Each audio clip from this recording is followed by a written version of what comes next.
At the very edge of Europe, beyond this fence, is a financial Wild West, where a multi-million-dollar fraud flourished far beyond the reach of financial regulation. A syndicate based in several former Soviet states created a site called SecureInvestment.com that persuaded investors from around the world to wire millions of dollars, hoping for massive returns from forex trading. This company was really clever. What was clever about it was that not only did you want to invest with them, the way it was structured, you didn't want to take money out. Monday night.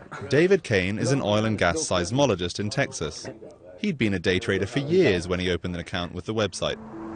He was instructed to wire $2,500 from his bank Wells Fargo to an account in Cyprus. Then he watched as his virtual profits grew online each day. But in May of this year, SecureInvestment.com and much of Kane's initial investment simply vanished. So everything was just a lie? Had to be. Had to be. But a convincing lie? One of the best ones ever, yeah. We wanted to find out where Kane's money ended up.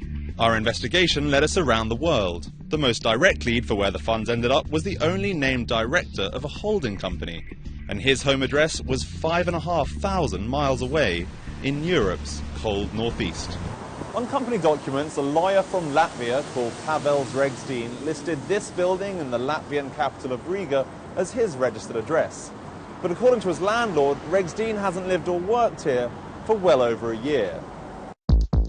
Regsdien's repeatedly declined to discuss Smart Integrity or the Cyprus bank account, which handled more than 4 million euros before suspicious bank officials flagged, then froze it.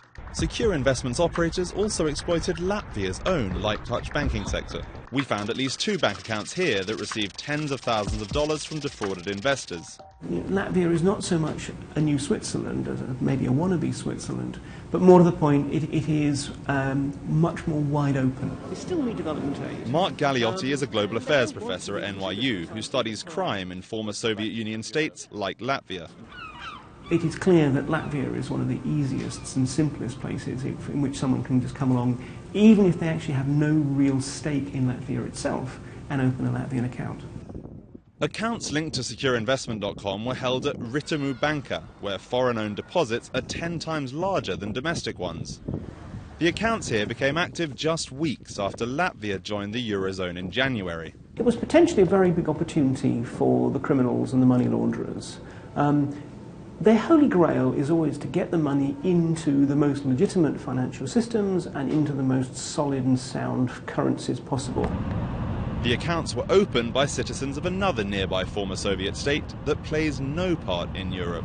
We're now several hours southeast of Riga, driving towards the border with Belarus. This is at the very edge of the Eurozone and all of the financial regulation that goes with it.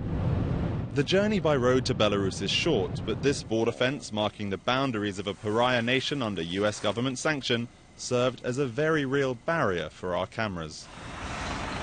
But in terms of trade, crossing to and from Belarus has rarely been so easy.